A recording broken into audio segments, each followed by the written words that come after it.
This is Christian and Dustin Tarr of the Tarr Dynasty, and you're listening to Four Corner Fandemonium. It's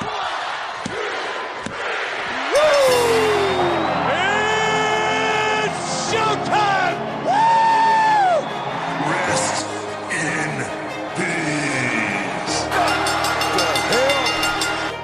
Welcome to Four Corner Fandemonium. I'm your host, Jay Will, the voice of independent wrestling, and today we're here with the Tarr Dynasty. How are you guys doing today?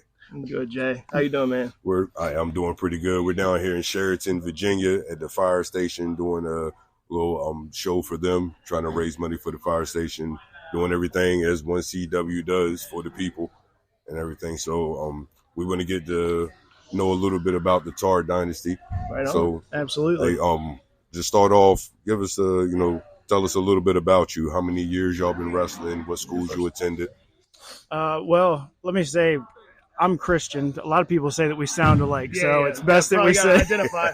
Yeah, so this is Christian speaking. I started when I was 19 years old, so 18 years ago, 2005 for promotion in Virginia, IPWA.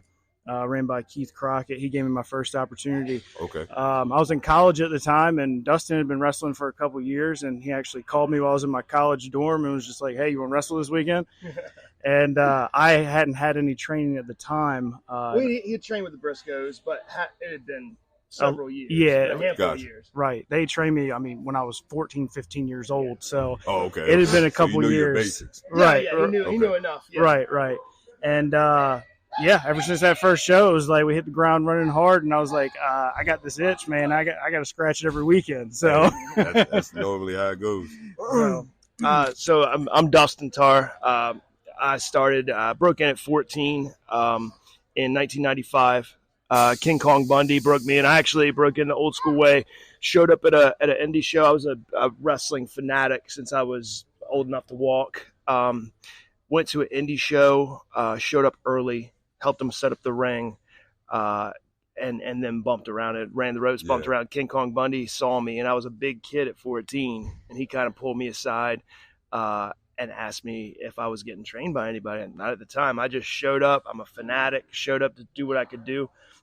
He said, how about you work for me tonight? So took me under his wing, took me out for ice cream, and then kind of smarted me up to the business. He's like, if you want to do this, here's what needed to go and do. So he told me where to go get trained. He told me who to follow around. He told me where to show up. Smart me up to the business, paid me out of his own pocket that night, which was for several years the biggest payday I'd ever had. Hey, he was fresh off WrestleMania with The Undertaker, so he had a nice. He was sitting on some dough. Yeah, he had it. But yeah, he was just the most welcoming, friendly, gentle soul, and just really showed me the best side of wrestling right away. Okay. And from there, I went and got trained by the MCW crew with Mark Schrader, Danny McDevitt, the Briscoes, then, kind of polished me up a bit. I made as many times as I could out on the road learning. When I was 23, I went to the Marine Corps, which they shipped me to North Carolina, and I met up with Shannon Moore, the Hardys, Shane Helms, that North Carolina crew. Yeah. They then got me ready for TV. They trained me up even more. I went to Shannon's every weekend, trained in his ring, got ready for TV, started making shots for Ring of Honor, doing like as many dark matches as I could. Yeah. From there, went to Taz, got trained by Taz, went to his finishing school, was with him for about a year. He got me booked at TNA, did dark matches for them, did tryouts for them, worked for them for like a week. And just like I was always told from the very beginning, King Kong Bundy told me from the very beginning, you want to travel as much as you can, get as many tools in your belt as you can. So don't ever be afraid to go and get trained by different guys. So I just went and jumped in with everybody I could jump in with. Yeah, got to learn the different absolutely. Put as many tools in your tool belt as you possibly can. So that's kind of my story. And like I said, I've been making shots ever since, going on 28 years now. Okay. 28 years. That's crazy. Y'all got a lot of time and a lot of experience and everything. So what some of the promotions y'all wrestled at and some of the championships you've held? Oh, okay. So I've worked for the bigger promotions. I worked for FIP, Ring of Honor. FIP is Full Impact Pro, Ring of Honor. Obviously, Impact, TNA. And then Anarchy, which is NWA Wildside, which is where AJ broke in. That was probably the biggest indie that I've ever worked for. As far as like just an indie show, no TV, nothing like that. And we've been up and down the East Coast and as far over as into North America as we could go. And as far as championships, my goodness. Also, I got one Monster Factory. I had the opportunity to work for the Monster Factory in New Jersey for Danny Cage, which was an awesome experience. A lot of great wrestlers. Sheamus came through there, Bam Bam Bigelow. A lot of hard hitters. A lot of hard hitters. And they usually use their own talent that they train there. It's rare to get an outside booking at Monster Factory. Right, unless you're a big name. So I was very fortunate enough to a guy who I'd been riding the roads with when Dustin took a little breather, took a break from it, asked me to tag along for the Monster Factory. I'm like, absolutely, man. Yeah. So being able to work for them was a career highlight for me. So that was really cool. As far as championships, as Dustin was getting ready to say, I think we might hold the record in North Carolina for the longest reigning tag champions. Probably so, yeah. I think I saw that online one time randomly a couple of years ago. That's what's up. So anywhere we could get bookings. North Carolina has a lot of promotions. And it was about a 4 to 6 hour trip anywhere, any towns in North Carolina. So that's probably where Chris got the most seasoning because you can – that's a territory. So, like, you can take bookings Friday, Saturday, Sunday in North Carolina every weekend because there's so many promotions. So that's probably where he got the most seasoning. It seems like the best place to cut your teeth. And absolutely. Get in business right way. That's what's as far as, like, championships, I think at last count, between the members of the Dynasty, we had, like, 23 or 24 championships between us. But it's, like, that's hard to say. Tag team championships in different places. I've held a couple of heavyweight championships. I think 3 maybe heavyweight championships. Chris held 1 or 2, I think. 1. Yeah, so like it's hard to say with championships, man, just because we've been doing it so long and like you kind of like in the indies kind of lose count of that. Unless that's a huge deal to you. A lot of people are in it for more than just the championship. They don't really track every single one. And like all that. It's hard to do. And I mean, a lot of promoters wanted to put the belts on us immediately because it's rare that you find legit brothers, shoot brothers that have been tagging for years and years together. And it's actually a good tag team. Yeah. Oh, yeah. I mean, that's kind of hard to find. And we take care of ourselves to keep ourselves in shape. You know, right. I'm 41 years old, and I still work out every day and eat right and, like, try and stay on top of my cardio. Like, that's what's up. That's most important to me. I don't want to hurt anybody in there, so I want to be as in shape as possible. Right. So, and I'm 38 years old. I take care of myself, too. I mean, it's the experience that we have, the fact that we're brothers, most promoted, and the fact that tag team wrestling had been like a dying thing for a years. long time. It's because the WB, they don't look at tag team wrestling. They don't bring people in as a tag team. They don't look at tag team wrestling that way. So a lot of indies don't either. Right. It's hard to get booked as a tag team. So when you go in as Shoot Brothers, and that's why I think the Dynasty's had so much success between me, Chris, and Scott. Like going in as Shoot Brothers, Shoot family members who love tag team wrestling, who have had all that experience doing tag team wrestling, and who look the part. Automatically they want to put belts on us and stuff like that. So it's like, let the people care about us. You know what I mean? Like let's start slow. Let's get in there first, see how they feel. Right, absolutely. I definitely understand that. All right, so growing up, like who were your favorite wrestlers growing up? You want to say that? Like singles and tag team. Yeah, well, singles. I was a big British Bulldog fan, Davey Boy Smith. I remember having him on my 8th birthday cake, I think it was. I just was a huge fan. I don't know why. I don't know how it started.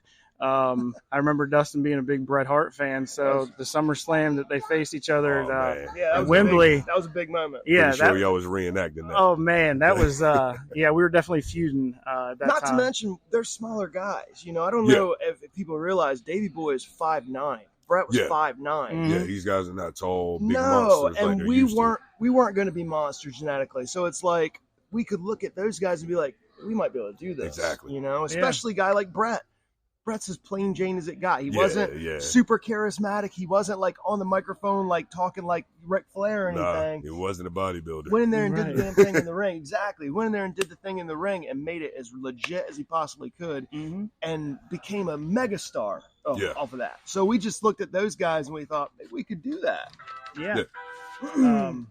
Yeah, absolutely. I know that later on, that was when we were younger, obviously. Later on, influences like Kurt Angle, he was somebody that I saw that had no pro wrestling background. He's an amateur guy, and he come in and just was able to flip the switch and do the professional style like it was nothing, like he'd been doing it for years. And then the character that he built. Right. Who would have thought that? Crazy. Yeah, right. Who would have thought that he could do that? Absolutely. And the same with Brock Lesnar, coming, not really being a fan growing up, but just being able to take his athleticism and turn it into something in the ring and make it the best on TV, must-see TV. Yeah. Like, that was amazing to me. So, like with Kurt, the thing that I thought was crazy is like the intensity in his face when the straps came down. You knew you literally thought like who could fuck with him in the streets. Like you see him in the alley, he just start taking the straps down. It was like, okay, I'm gonna get fucked up today. And it was one thing when he put the ankle lock on, it was like, oh, that's a good move. But when he wrenched down and fell down with Leg it lock. and hooked it, locked it up. Goodness. It That's was what like, I always said it's over. Over. I'll be so mad when he just do it standing up. Like, man, finish it. Just lock his leg, finish it, get this over with. That intensity is something that Taz preached to us, and like legitimizing the sport and making it feel real to the people. Like when you touch that nerve with the people and it becomes real to them, you've got them like that, you're doing your job. And that was preached and pounded into my head, like intensity. It was on the wall at Taz's school. It was, intensity with the big T. It was, that was his mantra. So like, and I'd say, like, once I got in the business, again, I got in the business at 14 years old, like, my influences became my peers. So, like, I looked at the guys in the locker room and said, I want to be like that guy. I want to be like that guy. And it was the guys who carried themselves like professionals, the guys who had done TV, who had made towns their whole life and who carried themselves like professionals, who showed up, dressed to the nines, and who you looked at them and you're like, that's somebody.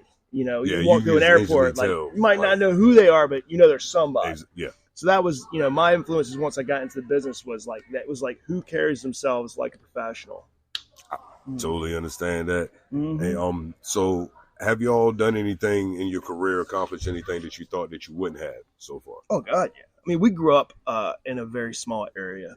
Like, I never thought I'd make TV. I never thought I'd be on television. And I didn't get into the business to be on television. I got in the business because the art of the performance and the ability to tell stories and all that kind of, and make people believe, like, that's why I got in. I didn't jump into the business to be rich or be a TV star or anything like that. So I never thought I would end up there. It wasn't until I got with Shannon Moore and the Hardy crew and that North Carolina crew, and they were like, you got it. Like you're a couple of steps away from making TV. And I was like, TV? Like for real? And you're like, man, next thing I know, I ain't think about that. And then a couple of years later, I was there. You know what I mean? And it was Ring of Honor first, and then it was Impact. And it was like, holy crap, like this is something that I could do and make a living doing. And it was, so I never thought I'd make TV.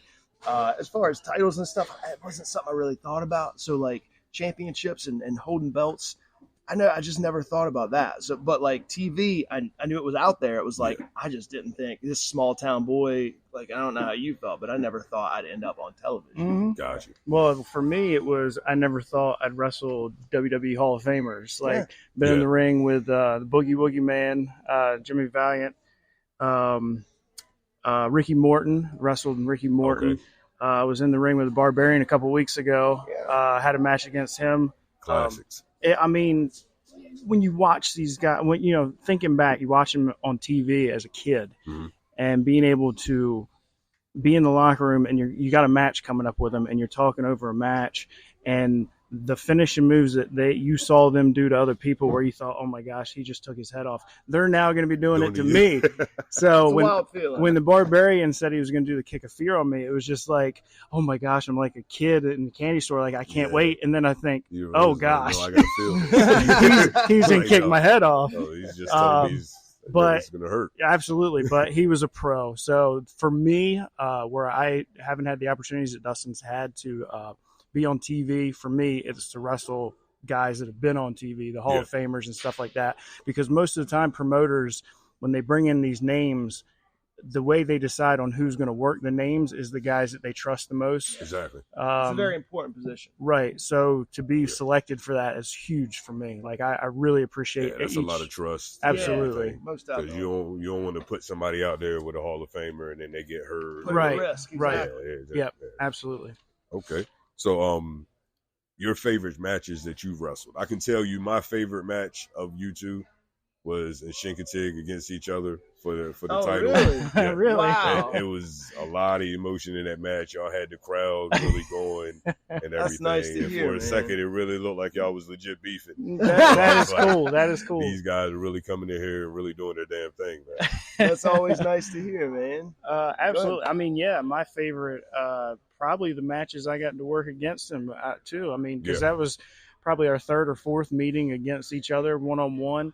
But each time it's like we just know where each other's going to be at in the ring at all times. So it makes it easier. Yeah, the It makes it a chemistry's whole lot there. easier. I don't stress about those matches. It's it's easy. You ain't got to worry about getting hurt. You Right. ain't got to worry about nothing like that. Right. Just go out there and have a good fucking time. Oh yeah, and I think recently my favorite any match that I've gotten to have with our brother Aiden Chambers, for him to come back knowing he was going to tag with me, like back when he did this before, he was considered a big deal in the independents Gotcha. on the East Coast. So for him to only come back and want to tag with me, that was huge. Yeah. Shout out to Aiden Chambers, the absolutely. third member of the Dynasty. So Absolutely. Right on, man. Unfortunately, he can't be here with us today, but it's been a blast working with him, and I'm excited to work more with him in the future. Yeah. So. Okay. Right on. Honestly, like a lot of my favorite matches that I've ever had, no one's seen. It was, when I was making Dark's for Ring of Honor, like I got the opportunity to roll around and have matches with Bryan Danielson, who I think is the greatest ever. Just because he's someone I've worked. There might be guys where I watch on TV like, damn, that dude he is just on fire. He's the greatest. But like as far as people that I've worked, that's why I say Danielson's the greatest ever, because I've actually been in the ring with him. I saw how easy. I know how easy you've experienced it. Yeah, I know how easy it was. Guys like Austin Aries is another one. But it's like that's just workout matches. Jay Briscoe, like I said, I spent a lot of time with him in the barn, and like the matches that we had that no one ever seen.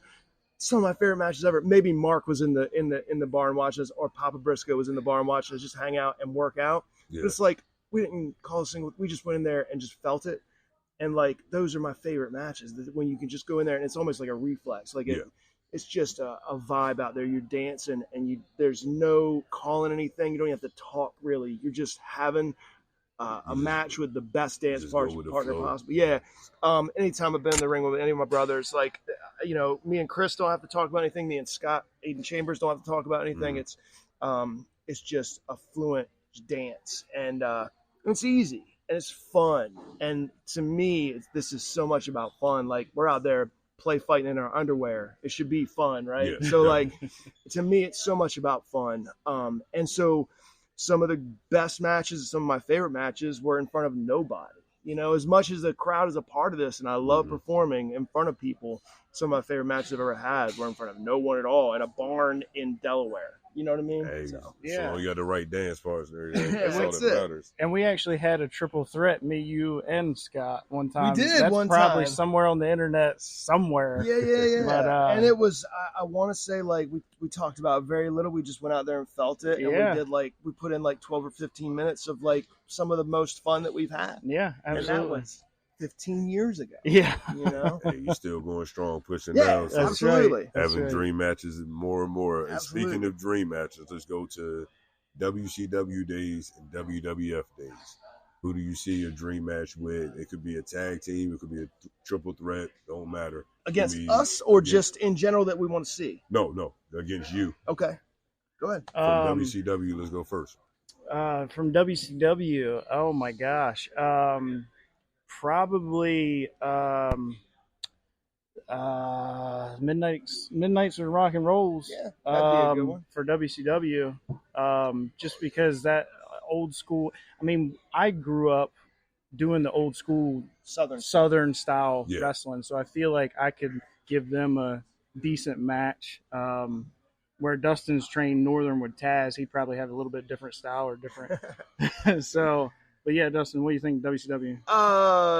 The Outsiders maybe, Yeah. because that would be Hall good, and too. Nash is one of my favorite people Gotcha. ever. Super Shredder. That's yeah, all. I yeah. always Super remember Shredder, that. that's I always right. That's remember deep that. cut. It is. And he's one of the coolest guys we've ever been around. Yeah. And just super smooth, and just like he just gets it. He's always gotten it, and Yeah.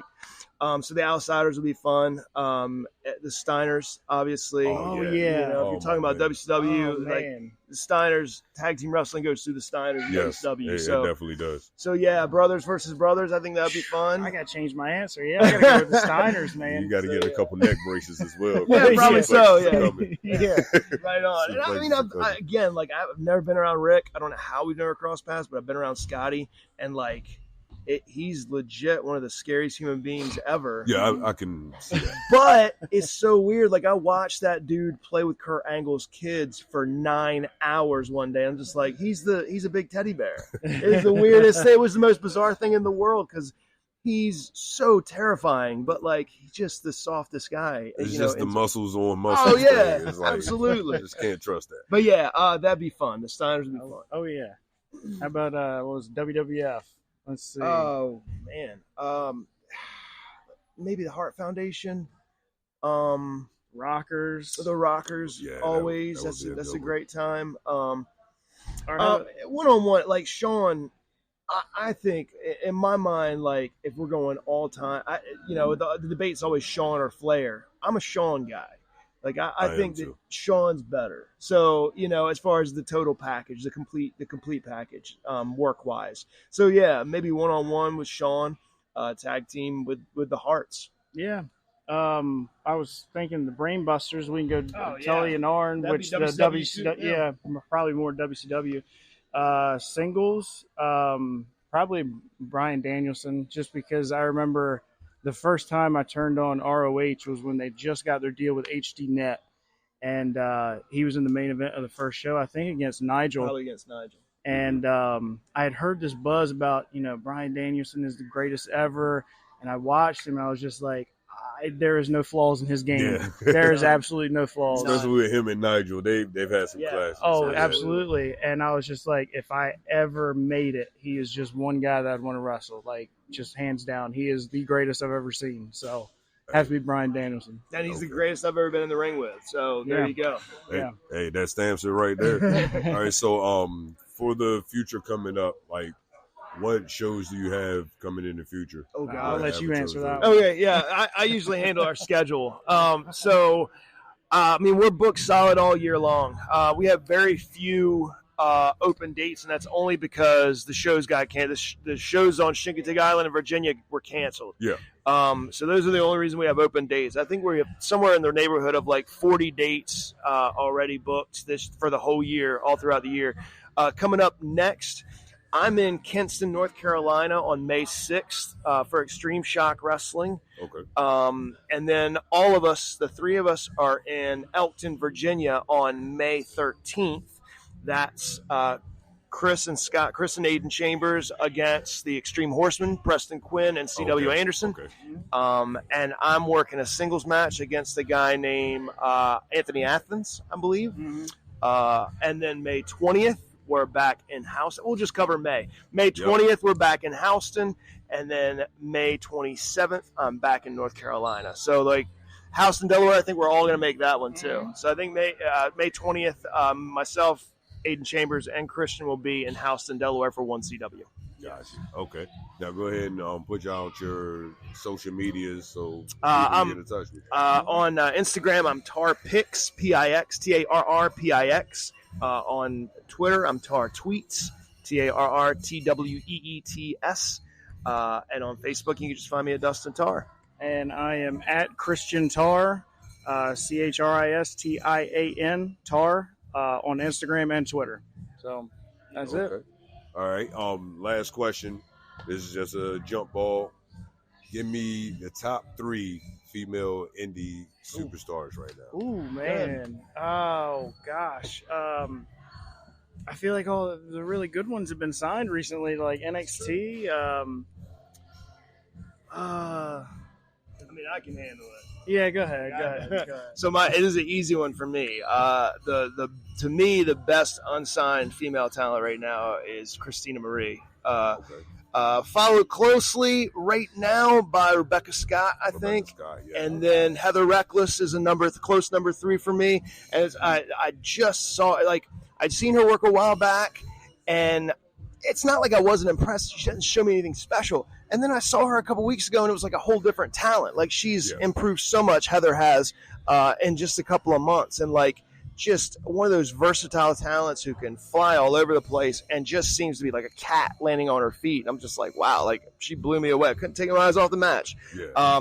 I'd say Billy Starks is in there too, but Billy Starks just got signed. So, but yeah, those are my top 3 female talents on the end. Christina Marie, Rebecca Scott, and Heather Reckless in that order. What's up? Shout out. Co-signed? There you go. It's been co-signed. There you go. Man, I thank y'all. I appreciate y'all. Of course. I'm pretty sure the show's about to start soon. I Yeah, know y'all got some things to take care of. We appreciate I hope y'all get the win tonight. Oh, definitely. Anytime. Hope y'all get the win tonight. Right on. But you know, when you come out, I know. have to boo you. I know. I know I'm gonna be booed when it comes to I have to boo you. I man. appreciate you, Jay. I'm supporting y'all either way. Always a pleasure, man. Thank you so much, brother. Thank you, man. Thank you for listening to Four Corner Fandemonium. Make sure to follow for upcoming shows. And also follow the Tarr Dynasty on all social media platforms. And always remember, Reach for the sky, boy.